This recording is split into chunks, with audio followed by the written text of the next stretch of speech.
Cheeseheads. Get on your feet. It's Curd and Long. Hosted by Sparky, Fifer, and Ryan Horvat. Holy cow, what is going on right now in Packers free agency? This is insane. Streaming live on X, I guess at Sparky Radio, Twitter, also on the Odyssey Sports YouTube page, and I am in shock right now as to what is going on. Ryan Horvat is here from BetMGM tonight. Follow him on Twitter at Ryan Horvat, and you can follow me at Sparky Radio. For those of you just tuning in, if you haven't heard, I'm doing a post-game show back on 1250 AM The Fan again after Bucks game, so make sure to check that out. It's a Potawatomi Sports Book Pro Hoops post-game show. It's on 1250amthefan.com or on your Odyssey app if you've missed any of the episodes. We started this last Monday, so make sure to check us out there. Ryan Horvat, it's been a while. You've been on vacation for a couple weeks. We haven't talked. Nice to see you. You look just as good as you did the last time I saw you, which is good. When I woke up this morning, I did not think we would be sitting here on Curd and Long talking about Josh Jacobs, the Raiders running back, signing with the Green Bay Packers. Like, I am stunned right now. I don't even know what to think right now. I'm stunned. I'm elated. I'm happy. Super excited. Josh Jacobs, A.J. Dillon. Hell yes. Josh Jacobs all day long. Are you stunned as much as I am? Yeah, they actually spent money on the offensive side of the ball, right? It's been kind of a crazy day where we'll get into all this, but David Bakhtiari says goodbye. He gets released. He gets released today, which I think is pretty significant if you're looking at it money-wise. We expect, obviously, Devondre Campbell's going to be gone, so they're going to have some money to play with. And we wake up and we see they have interest in a starting safety. Maybe that's where they're going to go in the draft right now. I'm going to be honest, all right? This could work out, and I know why you're excited. Oh, very right? excited. This is something that we're not used to in Green Bay. But I woke up to seeing and I called this, T. Higgins was never going to play on a franchise tag, just like Devontae Adams wasn't going to play on a franchise tag. Tyreek Hill wasn't going to want to. These guys don't want to continue to run it back for a Super Bowl ring. What they want is guaranteed years, and it's not guaranteed. This isn't Major League Baseball, we have to remember. They want as much guaranteed money in years as they could get, right? So, get another wide receiver for Jordan Love, and I'm cool with that. But I really just want to spend a ton of money on the defensive side of the ball. I want to address the defensive side of the ball. That's how you win in today's league. That's why the Chiefs are Super Bowl champs. Mahomes is great. Kelsey's great. But they don't really have a number one wide receiver, right? They won because of Chris Jones and because of Snead in that defense and Steve Spagnuolo. Now we have a new defensive coordinator. So this could be awesome if this is Madden. But here's my only issue, right? They're going to rework a deal with Aaron Jones. Those are two, according, if you're looking at it NFL today, they're two old running backs, man. And look at some of these. Jacobs is only 26. Okay, I was saying this with Delvin Cook. You guys were telling me that Delvin Cook was only 26. Josh Jacobs, right? Coming off that career year 2 years ago, looking to get paid, rushes for 1,600 yards, leads the league in rushing. Last year, what happens? Injuries, still 233 carries, doesn't even reach 1,200 rushing yards. Doesn't even eclipse 1,000. Only rushed for 105 yards, 3.5 per carry. But he doesn't have to do that in Green Bay. But he doesn't have to be the bell cow in Green Bay. He's going to split carries. This is beautiful because both of these guys, Ryan, are going to get, 10, 15 carries a game? And with that going that way, both should hopefully be healthy, have fresher legs by the time you get to the end of the season and you get into the postseason. You were losing your mind over how bad A.J. Dillon was in the first half of the season. Then he got better in the second half. But Aaron Jones on the field, Josh Jacobs on the field, if you're an opposing defense, that is a threat, no matter who the Packers have in the backfield now going forward. And you could take running back off the board for the Packers in the draft now with this signing of Josh Jacobs. All I'm saying is you would have had a cheaper option in the draft. And also, I was hard on A.J. Dillon until the second half of the season. Let's compare the numbers. Josh Jacobs, 233 carries, 805 yards, 6 touchdowns. A.J. Dillon, only 178 rushing attempts, 613 yards, 3.4 yards per pop, and 2 touchdowns. I'm just saying, the numbers aren't that far off. I got to wait. Have we seen the terms? Have we seen the money yet? I keep refreshing. I'm trying to see what it is. Andrew Brandt said he thinks Jones and Josh Jacobs will probably both be making around $7 to $8 million a year. That was Andrew Brandt's guess for certain, right? Former Packers executive on Twitter said he thinks they both make $7 to $8 million a year. But go back to something else here, Ryan. I was preaching for the last 3 or 4 years, put Aaron Jones in the backfield with A.J. Dillon, and let's see what happens, right? Now, there is no reason not to have Aaron Jones and Josh Jacobs both in the backfield.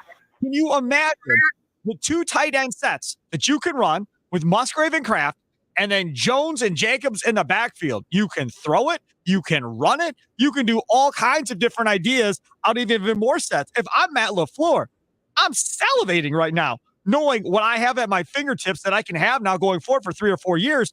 And now if Jones does get hurt, you had a bell cow guy you can turn to and go, that's all right. We got this guy. Let's go. And you move forward. I understand people are going to lose their minds about spending so much money at one position on offense. And it's not wide receiver, right? It's not left tackle, because we'll get to David Bakhtiari. He's gone. So you're not spending any money at left tackle. So your offensive line, outside of probably Elton Jenkins, is going to be relatively cheap for the next several years. And you put all this money in at running back. But remember, this is the offense that is Shanahan and McVay and all these guys. They want to run the football. They want to set up the play action. They want to get those big plays, take pressure off of Jordan Love. This helps to do that, Ryan. Yeah. All I'm saying is, like, I was ripping my Bear fan buddies. We're in this group text today, and, you know, they woke up and they were talking about Saquon Barkley and how they didn't want to spend money on Saquon Barkley. And then they pay DeAndre Swift. And so I was making fun of them because day one, the Bears actually have themselves in a good spot where they have 2 top 10 picks and a bunch of cap space, and they're throwing it towards a running back. Whereas, like, I would have just paid David Montgomery, to be honest with you, over Swift. So I don't know. I know why everybody's excited. In a Madden world, he did lead the league in rushing yards again 2 years ago. I get on paper, this looks great. You could use him and Jones in the backfield. Jones doesn't have to have a bunch of carries early on in the season. Josh Jacobs could be this bell cow back. I just worry about health. He's only 26, but he's a running back. Like, what happened to Todd Gurley after 26? Other than, like Derrick Henry, Adrian Peterson, Aaron Jones, who has good years after 26 anymore? So I want to wait and see how much money they spend. I would have been more excited if it was like, if I woke up to, although you'd have to trade for T. Higgins. So I'm not going to lie. I would have been more excited if I woke up and I saw, or I got the news while I was, at the doctor's office, that I saw that they spend money on a safety or a pass rusher. But I'm cool with it. I mean, it's fun. They may spend money on a safety still, or pass rusher. Who knows? According to Tom Silverstein, after the Bakhtiari deal, let's move on to that next. After the Bakhtiari release, they were going into the new year on Wednesday with $40 million in cap space to play with here. And I said, wow, that's great news. And I got a guy tweeted me and goes, they're not going to sign any free agents. And I said, hey, man, Goody signed free agents when he first took over this GM role. He's going to sign people. Now, I didn't see a running back. No chance I saw that coming. But he's going to sign people. He's going to get a veteran safety. That's going to happen. It may not be Xavier McKinney, who everybody wants, because it sounds like, he's going to be the most expensive safety out there. So maybe he doesn't want to spend $17 or $18 million a year on Xavier McKinney. But there are a plethora of safeties out there to pick from, Ryan Horvat. Now, let's talk about Bakhtiari.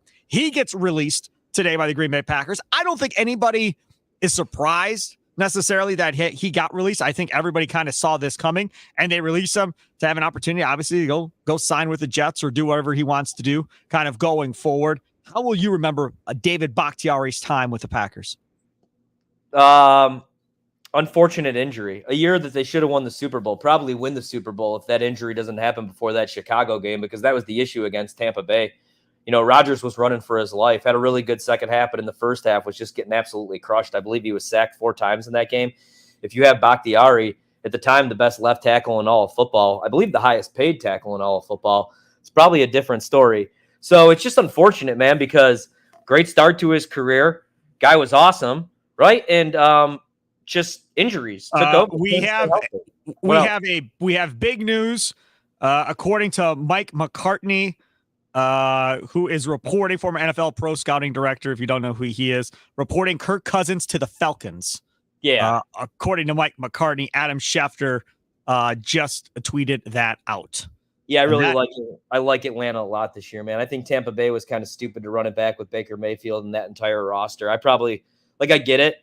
how do you move on after that year? But man, like Atlanta's going to be really good because now you actually have a quarterback, and they spent a bunch of money on defense last year, and you have Bijan and London and Pitts. That's another team to be scared of in the NFC. I really like Bakhtiari, man, though. Like his time, I'm a huge fan. I hope that he goes elsewhere, whether it's the Jets or elsewhere, and he's able to play a couple of years. He will. I know everybody kind of like got pissed at him towards the end, but that's nothing that you could control, man. Injuries suck. You're a big guy. They were draining fluid for his knee. Yep. He was just never the same, man. He never really was. Really quick, I'm looking at some Josh Jacobs stuff right now. Pro Football Focus had him top 100 free agents at 31, right? A year removed from winning the rushing title in 2022, Jacobs endured an ugly start to the year. His rushing grade finished nearly 10 points below any prior season, averaged just 3.5 yards per carry, amassed at least 98 yards from scrimmage in 3 of the 5 games before a quad injury ended his season. He's going to be 26.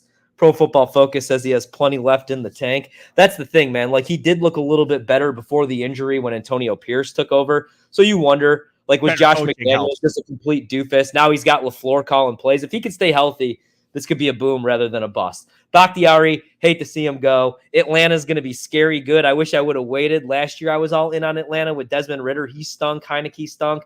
Say what you want about Kirk Cousins. Say maybe he doesn't win like Monday Night Football games. I think that's overblown. I think he's good enough to win you a playoff game. I don't know if he's good enough to win a Super Bowl. We'll find out, but Atlanta should now be the favorites to win the NFC South. Big favorites. Yeah, I agree. But man, I know we're all over the place, but that's going to happen this podcast. This is my favorite time of the year. It sucks, though, that Bakhtiari, like, that we didn't get one last good year of David Bakhtiari with Jordan Love. Because, like, people were questioning, does he want to be in Green Bay? I think he did, man. I just think that, like, he can't stay healthy. And I want to see how much money he ends up making, and I want to see if the Jets take a shot with him. Because I would imagine he'll play Rodgers for less. ran that free agency last year, and look how it went. He'll play for less to go play with Rodgers would be my guess off the bat. And we'll see. I tweeted out when the Bakhtiari news came, I really enjoyed having him on the Wendy's Big Show with Gary Ellerson, Leroy Butler, myself. He was just awesome. I mean, he was always there when we called him. He never blew us off, always willing to do it. Even when he was hurt, he was willing to do it. I mean, he was really, really cool and really enjoyed having him on, and we'll always be grateful to him for that. All right, let's move on to topic number 3. Topic number 3 is Darnell Savage, baby, to the Jaguars on a 3-year deal. Still haven't seen financials on that one either. I simply just pointed out that if he signed with the Jaguars, that means they overpaid probably to get him. Because according to the reports out of Green Bay was the Packers still had interest in bringing him back. They couldn't agree to a number. So they pretty much said, okay, go ahead. Let's see what you come back with. And my guess is he went out and got a number that Green Bay was like, no, we're not doing that. So as always happens, right? You know this. Anytime you see deals on day 1 and day 2 of this legal tampering period that's going on in Green Bay or that's going on in the NFL, normally teams are maybe overpaying a little bit on some of these guys. And that's normally why the Packers with Ted and Goody stay out of the fray the first couple of days and let it all play out. And then they swoop in and get the deals after the market calms down a little bit, which makes the Josh Jacobs surprise signing even more. But the Jaguars, they get Gabe Davis from the Buffalo Bills at wide receiver, so they add him. They trade for Mac Jones, and now they add Darnell Savage. Jaguars not being bashful at this point. Do you think the Packers will regret letting Darnell Savage get away, though? No, absolutely not. Good riddance, Darnell Savage Jr. Played a little bit better second half of the season. Played all right in the playoffs. But, like, I want a safety that's not afraid of some contact, that could tackle. And, like, we talked about that all season long, man. I just really didn't like the safety play from the Packers. I thought that was their biggest issue on the defensive side of the ball. I think that's probably where they go in the draft. Wouldn't hate bringing in one of these guys. I mean, you just said it right there, though. You don't really win Super Bowls through free agency, right? Like, you win Super Bowls by drafting well. Teams that spend a bunch of money in free agency, that's not really how you win in the NFL. Major League Baseball, it's a little bit different, right? Like, the Dodgers could bring in Shohei Ohtani and, Tyler Glass now and win over 100 games and compete at least to go to the NLCS. Football is a little bit different because, like, you don't really know what you're getting. You know what I mean? Like, a lot of these guys have career years during contract years. Nick Perry, for example, 13. Yes. You know what I mean? Then he gets paid and you get comfortable. Also, they get older, man, and it's a violent sport. So free agency, usually you're like you're busting your ass and you're at your best in this league when you're 22 to 26 years old.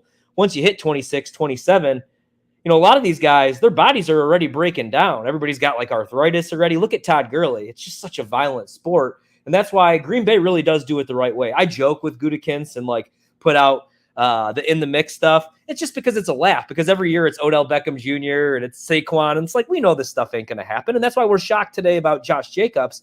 But I'm good with moving on from Darnell Savage, to be honest with you. I don't think we'll come back to regret this. I think who will regret this will actually be Jacksonville. I think they downgrade a little bit, and that was already a really bad pass defense, man. They need to fix up that defense. I'm also not sold that Trevor Lawrence is the guy. I know Mac Jones ain't the guy, so don't really like that. I would rather, honestly, add one of these rookies, man, and see what we got. I liked Savage that first year, just like I liked Haha those first 2 years. They remind me too much alike, so I wanted to move on. So I'm actually really happy to see that news. Hey, if you're tuning in on X, you've never heard Curtin Long before, welcome in. See Sparky Fifer here, 1250 AM The Fan. In Milwaukee, Ryan Horvat of BetMGM tonight. Catch him weeknights, part of the BetQL radio network. Him, Nick Ashu, and Trista Crick. They watch the games with you, give you some betting advice through the games, and give you some betting advice on the late night games as well. Again, Curtin Long, we record Monday, Wednesdays, and Fridays. It's uploaded by 5 p.m. Central Time each one of those 3 days during the week, all year long. Regular season, off season, doesn't matter. We're here for you. Monday, Wednesdays, and Fridays, 5 p.m. Central. You can check out the newest uploaded Curtin and Long episode. I'm going to say this. I would think I would have been happier had they went out and signed a veteran free agent, whether that's Xavier McKinney or whoever, and then were able to bring back Savage on a rookie deal, and those are your two safeties, and then you don't have to get forced into taking a safety, in the first or second round coming up at the end of April. I think I rather would have been in that situation where, okay, if you're at your second pick in the second round and somebody falls to you, like Kinchins, let's say from Miami, because he had a horrible combine. If he falls to you and you're like, okay, I'll take him. This might be okay, fine. But as of right now, as we sit, even if you sign one guy, like you said, you're going to have to draft another safety relatively high, regardless of who it may be, whether it's Bullard from Georgia or the kid from Minnesota or Miami. You're going to have to take a safety. Yeah. They're going to have to. You're right. I don't know if it's going to be in the first round. I don't know what they do in the first round. It's Green Bay, so I wouldn't be shocked if they move back. I wouldn't be shocked, like if Mims is there, if they go tackle, especially now that you do move on from David Bakhtiari. Maybe they go tackle in the second round. I would actually, I feel like you could find decent value at the safety position in like the second or third round, whereas we were talking about this the last pod a couple weeks ago that we did together where you wanted a tackle, you put a tackle in your mock draft. And I was like, I don't know, man, I really want to build up that defense, but I don't think I would hate it because I think you'll get decent value in the second or third round at that position. Ryan, but they're going to have to draft safety. Pro Football Focus put out their mock draft today. They had him taking a center out of West Virginia in the first round. Frazier, I think was his name. I saw it. I was like, really? You think they're going to take a center in the first round? Like, that would blow my mind if they took this kid out of West Virginia in the first round. Tackle makes a lot of sense. Guard to a degree if it's Barton from Duke. Okay, I can get down with that if you want to go that direction. But safety right now still is right there. Number one priority as we sit. They have time. They got a lot of money to spend here, or some money to spend. But the other part of this is what? Jordan Love. Because you're going to give him a new deal, right? So when you do these deals, you have to have that Jordan Love number. That's $45 million a year or $50 million a year, or whatever you think you're going to give him. That's kind of got to work into how much of this $40 million you're going to spend kind of going forward. If it were me, you have him already at $20 million or whatever it is for next year. Don't mess with that number. If anything, try and reduce that number, and try and get as much as you can this year and next year in free agency and kind of go for it the next couple of years and then adjust life to the Jordan Love new number going forward. That's how I think I would play it. Yeah. And Pro Football Focus only has Tyler Nubin, the Minnesota kid, going in the first round as a safety. So that's what I'm saying. Maybe you could wait until the second or third round, especially because you have the extra pick in the second round to address that need. Jordan Love, obviously, like you said, is the big part here. You got to take care of Jordan Love. Also, now's the time, though, to capitalize here the next couple of years, because if Jordan Love goes and balls out again this year and puts up Josh Allen, Joe Burrow type numbers, man, you know what I mean? Like, Jordan Love's only going to be more expensive, so now's the time really to capitalize. And like now with the Josh Jacobs pickup, and if you're able to bring back Aaron Jones, I like the wide receiver room, man. I really do. If Christian Watson was able to stay healthy, he's the X factor. Jaden Reed's only going to get better next year. Dobbs is your possession wide receiver. Wicks, like all these kids, you're so stacked. It's hard enough to get time, to get reps, to get snaps for all these guys. So I just really want to address that defensive side of the ball. I mean, they were 2 games away from a Super Bowl, from getting to the Super Bowl this year. You know what I mean? And I don't think they're that far off. I really don't. The NFC is going to get a little bit better, it appears, with Kirk Cousins going to Atlanta. Minnesota. I think Minnesota moves up in this draft to pick 5, and I think they get J.J. McCarthy. I think they're going to freak out because these quarterbacks are going to fly off the board, right? Unless J.J. goes number 3, which I don't see happening, but he's definitely going to be a top 10 pick. Just comes down to does Minnesota move up and try to get him? Because they're still spending money, man. They brought in another edge rusher today. Right. The Vikings. Yes. That was a good defense last year, so they might look to rebuild this thing on the fly. So the NFC, it's only going to get better, but it's still not really good. Let's be honest. Other than San Francisco and maybe Detroit, who really scares you right now? So you just got to fix up that defense. And with a new coordinator and a new scheme, that's what you want to do. But like you said, you got to get Jordan Love taken care of here the next couple of years for sure. Diana Rossini is saying because the Vikings lost Kirk Cousins to the Falcons, she expects them to pursue, wait for it, Sam Darnold. Good luck to you. I'll pray for you. I'll pray for you. And the Vikings now are in a situation they have to try and get up to the top 3. They have to. Because otherwise, if you sit where you are, I guess it all depends. How high does J.J. McCarthy go? Because there's a lot of people saying he's going to go higher than people think. So if McCarthy ends up in the top 3, and if May or Jaden Daniels falls out of there, and I can't think Daniels does, maybe Drake May does, maybe they get Drake May to fall to him. But if I'm the Vikings, I'm trying everything in my power to get up into that first round as soon as possible. That's what I would be trying to do, kind of going forward here. Yeah, I completely agree, man. I mean, you look at it, though, and Green Bay, there's really only a couple ways I do see them going here in the first round, unless they move back. It would be tackle, corner, or it would be safety. Like, I would be shocked if they took an edge rusher a year after taking baby Hercules, Van Ness. Wouldn't you? Yeah. He brought back because you got Preston Perry. Geez, I'm tired. You got Preston Smith back. Yeah. It's been a while since I've been on the mic. You got Preston Smith back, right, on a cheap deal. You have Rashawn Gary, who needs, like, let's be honest, he can't go 8 weeks without a sack after making that kind of money. And then you have Van Ness, and then you have a couple of those other kids. I don't think they would go edge rusher. They need a middle linebacker, but there's not one really there in the first round. That's more second or third round because they let Devondre Campbell go. And remember how we crushed Detroit for taking Jack Campbell early on, too? Like, that's not really – I don't think you go with the green dot. I don't think you go inside linebacker. It just comes down to do you go safety or do you corner? I would rather go corner because I like the prospects better. Whereas in the second, third round, I think we could get, like I said, decent value at the safety position. Maybe you do pay one of these guys. Maybe you pay one of the lesser guys and you have a bunch of people competing for that spot. But, I mean, other than Jair, who's the other corner right now? Valentine, freaking Stokes. Yeah, but again, the problem is how much you trust Stokes at this point. I can't trust Stokes. He can't stay on the field. I can't either, but I did listen to like a bunch of even like the sports gambling pods where they get like pro football doc, what. All year last year, he said like he doesn't expect anything from Eric Stokes, and you shouldn't either. For a defensive back, the way that you move laterally, just the way that you move, that type of injury, he didn't expect Eric Stokes to look like Eric Stokes until like week 11, week 12, and then he had that setback. So it just comes down to what's his rehab look like? Last year, didn't we get all excited because he played in the softball game?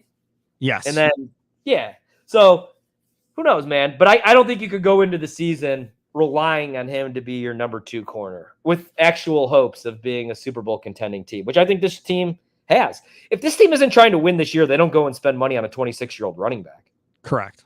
Absolutely, right? 100%. Yes. Now, again, the thing is Aaron Jones here right now. Rappaport's making it sound like they're keeping both of them. So let's see how this plays out going forward. Do they get the Aaron Jones deal done? And do they sell Aaron Jones on staying from the perspective of we're not going to run the crap out of you? Like, we're not going to run you into the ground. You're going to be fresh. You're going to be able to get, a good amount of carries. Plus, we'll throw the ball to you out of the backfield. He's not going to get his legs beat the hell out of either. Because if you're the Packers, again, and I'll change our graphic over here again. But if you're the Packers, And you look at this, you don't want to run Josh Jacobs in the ground. He's 26. If you're giving this dude, a 4-year deal or whatever the case may be on this, whatever this deal is, you want to still preserve him so he can be your guy for the next 3 or 4 years. Because of Aaron Jones' injury situation, you can't run him into the ground and then have Aaron Jones get hurt, and then you're left with nobody at this point. So you have to split carries. It has to be almost an even split. And if it's an even split, then you save both of their legs for the playoffs, hopefully. All right, so I got to cut in because we got some breaking news as we're recording here. Yeah. Ian Rappaport, you're going to be shocked here. Former Giants star running back Saquon Barkley is planning to sign with the Philadelphia Eagles. Oh, yeah. Yeah, that was talked about this Penn morning. State weapon lands in-state at rival of the Giants. Yeah, that was talked about this morning, that Philadelphia was one of the teams interested on him. But they are also interested on Xavier McKinney. Them and the Packers were thought to be the two teams going after the safety from the Giants, Ryan. So, if they go, I don't know how much cap room the Eagles had coming in, more or less than the Packers. But if they sign Barkley here, are they going to have enough to sign McKinney? And because the Packers got Josh Jacobs, well, are they still going to be in on McKinney? Because those were the two teams, according to reports this morning, that were thought to be the favorites to get McKinney from the Giants at safety. And the other thing was, because he's 24, that he was going to have to, pay him more than anybody else on the safety market. But like Simmons from the Broncos, I'm open to that. Sure. Yeah. I'm good with him. That history repeats itself, which is what I was always told, because I hated history in high school. I was like, why the hell do I care about something that happened in 1908? And this is what the teachers would at least tell me. So if history tells us anything, right, you can't go all in on free agency every year, especially with what Green Bay's been dealing with financially, cap-wise, the last couple of years, because they went all in for Aaron Rodgers' final couple of years. So history tells us this is the year, maybe it's next year, where they're going to spend some money. And we look at the moves. We see Bakhtiari's gone and Campbell's going to be gone, and what they've already done. I wouldn't be shocked on the defensive side of the ball if they did get in with McKinney, or if they did bring in a safety, and maybe they do add a pass rusher, just because that's what Goot did a couple years ago. That's when we all loved Goot, right? He went out, he got Adrian Amos, he got the Smith brothers, Preston and Zadarius, and we were all happy. They finally spent money on the defensive side of the ball. That's the kind of thing I would love to see here the next couple of days with this legal tampering period. I would love a safety, and then I want to draft a safety, but we need a veteran safety. Yes. We can't rely on an unproven practice type player and, Darnell Dix. You know what I mean? Because all these guys are the same guy. Quentin Rollins 3.0. Demarius Randall, is he a corner? Is he a safety? Let's get a natural safety to play that position. Maybe in the 3rd or 4th round, you take a shot at inside linebacker. Maybe you pick up a guy off the street with the green dot. Maybe it's Quay. I don't know. I think Quay's at his best when he doesn't really have to think. I don't know that he's the brains behind the operation. And we'll see what Hafley does with Quay Walker and how he uses him. Will he use him more as a pass rusher? Will he leave him in the middle? How does he want to go about using Quay Walker? Let's talk about this division quickly. Kirk Cousins, we know he's gone. Okay, fine. The Bears, they got active this morning as well, and they get DeAndre Swift, from the Eagles. Now, again, the Eagles get Saquon Barkley and lose DeAndre Swift. Oh boy, the Eagles are really crying over losing DeAndre Swift. But him going to the Bears, how much better does that make the Bears? Does that get you excited? To me, as a Packer fan, I'm more excited for Jacobs than I am for Swift in Chicago, personally. Yeah, absolutely. Well, just in history says things go better when you're a free agent and you sign in Green Bay opposed to Chicago. True. We'll see how they use Swift. Swift, that just wasn't a fit in Detroit. We saw that even on Hard Knocks. They didn't like his running style, but then he went to Philadelphia. He had some good games.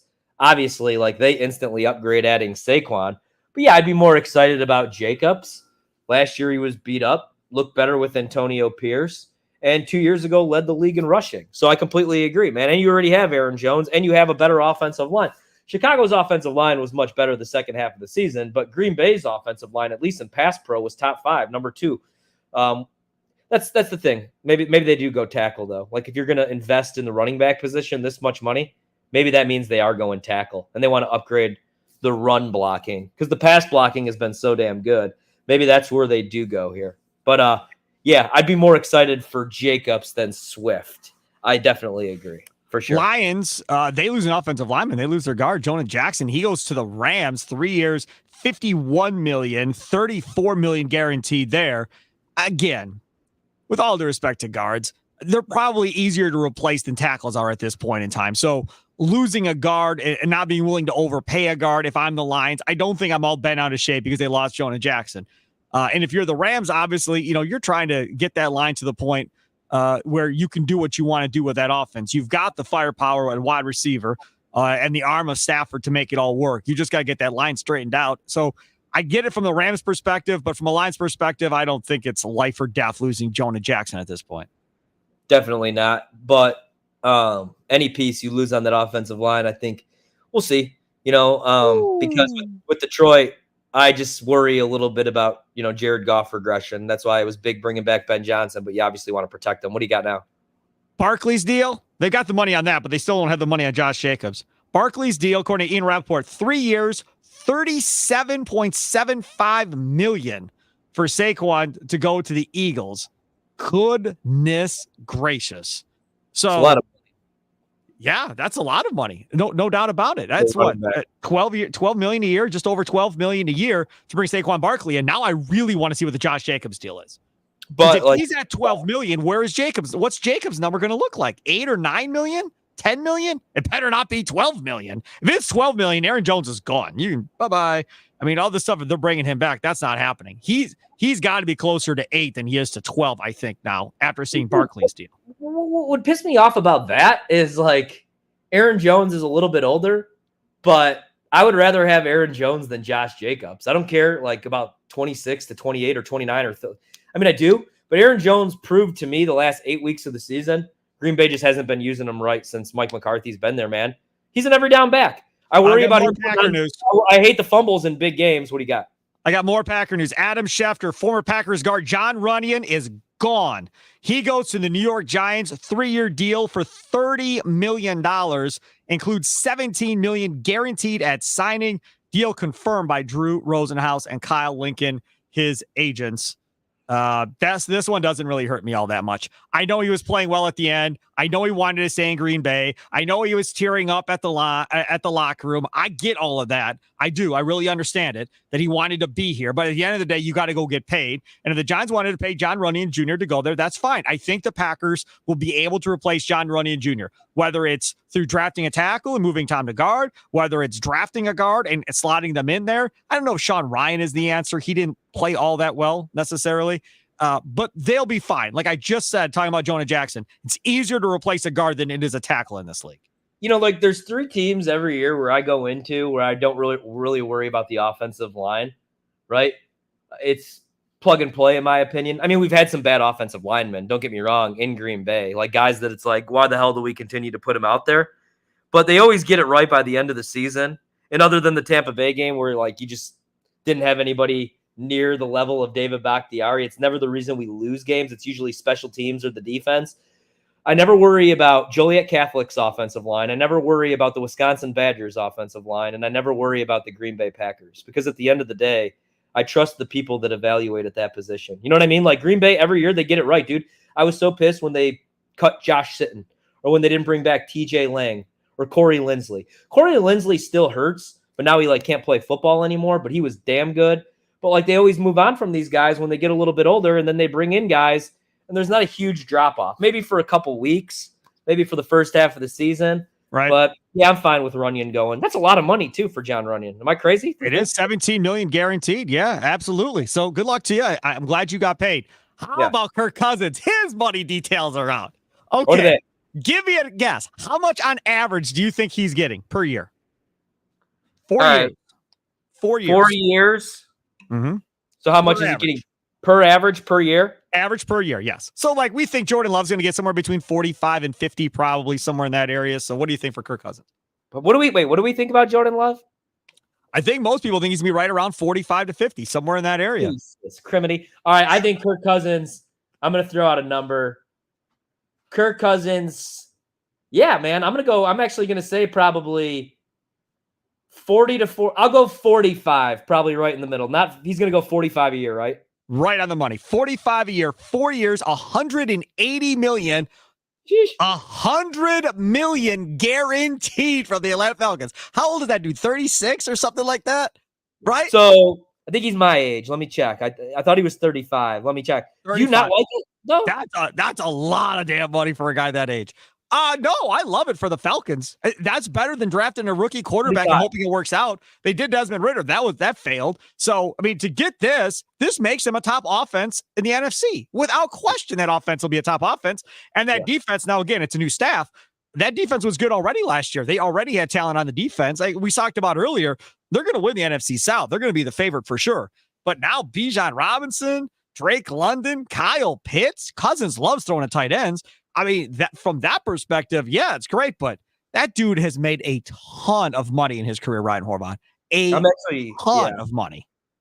I mean, I got one bet right now in the NFL, and it's Green Bay to win the Super Bowl 25-1. I'm going to throw in a future right now for Atlanta to win the NFC. I like this pickup. He will be 36 week 1, though. His birthday's August 19th. Vikings get a former Badger. This just coming across from Adam Schefter. Former Dolphins linebacker Andrew Van Ginkel, 2-year deal with the Vikings for $20 million, including $14 million guaranteed. And, of course, Drew Rosenhaus on that one, too. Rosenhaus is just rolling around in dollars and $20 and $100 bills today. Just cash money for everybody involved with Drew Rosenhaus. I like that deal for Van Ginkel because, again, he was banged up and he was hurt last year. So to get a 2-year deal at $20 million, and it gives the Vikings another pass rusher after they just got that dude from the Texans earlier today. Vikings stocking up on trying to get that front seven after the quarterback run. Yeah. I kind of like what they're doing, to be honest. You know, I mean, you lose your quarterback, but again, like you win in this league on the defensive side of the ball. So if you keep adding pass rushers, you have the right people in charge. You know what I mean? I mean, we'll see if they get it right at quarterback, but I kind of like what they're doing, to be honest. I thought that they were going to be in hell for like the next 5 to 8 years. And unfortunately, it doesn't look like that. Again, if you're just tuning in, see Sparky Fifer here. Follow me over at 1250 a.m. The Fan. Got a brand new post-game show after Bucks games that just started this last Monday. After every Bucks game, after the final buzzer, Potawatomi Sportsbook Pro Hoops post-game show back on the air on 1250 a.m. The Fan. After games with yours truly hosting all the way through the postseason. And so forth. So definitely tune in for that. If you miss any of the show, check them out on the Odyssey app or at 1250amthefan.com. Ryan Horvat there, BetMGM tonight, co-host of that with Trista Crick and Nick Gashu weeknights, part of the BetQL Radio Network. And of course, you can download this podcast on your Odyssey app or if you download your favorite podcast ad. Again, Monday, Wednesdays, and Fridays is when we update with the new podcasts. All season long, all off season long. It doesn't change. We always have something. We have a bunch of guests on from time to time. We had Chad Ryder on, draft analyst from NFL.com. Last week he was on, had a bunch of different people on. So definitely want to stay tuned for that. Ryan Wood was on last week, the Green Bay Packers, a beat writer from the Press Gazette, was on the podcast. So definitely want to check it out and tune it in. And we could do this all day because the news is not going to stop, Ryan Horvat. It's just not going to stop. But overall, for day one, I'm in. Give me an A. Give me an A. As of right now, as we sit here today, I'm in for an A for Brian Gutekunst day one. And, you know, it's not even 2 p.m. yet. Yeah, man. I mean, I'm excited to see what this looks like. Did not think it would be running back day one. Day nowhere close to being over. As we wrap this up, it's 2:56 p.m. my time. Stuff's continuing to break. Saquon to the Eagles is shocking. I just got Atlanta to win the NFC South plus 112, which is a great price. It's already down to even money over at BetMGM. You know, I don't know if they're good enough to win a playoff game, but I think they're good enough to win that division with Carolina and Tampa Bay and whoever else. So excited, man, excited. And I can't wait to see what happens. We're going to have some big trades coming up too. T. Higgins is most likely going to get moved. And remember, Brian Gutekunst said twice since the end of the season that those draft picks that he has, he could trade them for a veteran. So let's not discount that the Green Bay Packers may trade for a middle linebacker, or the Green Bay Packers may trade for an offensive lineman, or the Green Bay Packers may trade for a cornerback. There's no need to trade for a safety. There's 100 of them out there. But you could trade for a veteran corner. You could trade for a veteran linebacker. You could trade for a veteran offensive tackle or a guard to replace Runyon, who you just lost to the Giants. So there's more to come for Packers fans. Like, there's a lot more to come. We're just starting this little party that we got going here. Just starting the party, Ryan Horvat. I'm excited. If they're coming out day one and spending money on Josh Jacobs, they're going to be involved in free agency this year, right? Yeah. Like, they're going to make some moves, and maybe they're going to make some trades here. I said I wouldn't want a wide receiver. I'd take T. Higgins, though. I'd take a red zone threat for Jordan Love. You're the president of the T. Higgins fan club. Yes, you are. Well, that's like the one thing that they don't really have, like a 6'4", 6'3" guy on the outside that you could throw jump balls to. Well, you know what I mean? Like right now, it's Romeo Dobbs. Yeah, Watson's never that guy. Who? Yeah. Christian Watson's that guy. That's what he's supposed to be doing. And again, go back to the draft for a second. What if Brian Thomas Jr. is sitting there from LSU at 25? Because again, that's that dude too. Do they go? I mean, they just signed a running back. We're all saying they're not going to take a wide receiver early in this draft. But if there's a stud sitting there, I don't know. I mean, he may go get another wide receiver to add to this offense and make sure Jordan Love has enough weapons to get this thing done at the end of the day. Follow Ryan Horvat on X, Twitter, whatever you call this thing that we're on right now, at Ryan Horvat. You can follow me at Sparky Radio. Again, tell your friends, tell everybody. Curd and Long, baby. Monday, Wednesdays, and Fridays. Download the new episodes at 5 o'clock on your Odyssey app, wherever you download your favorite podcast at. Also streaming live on the Odyssey Sports YouTube page. Most of the times we do this, you can also find us there too. Enjoy the rest of your day. Have a good one. Toodles.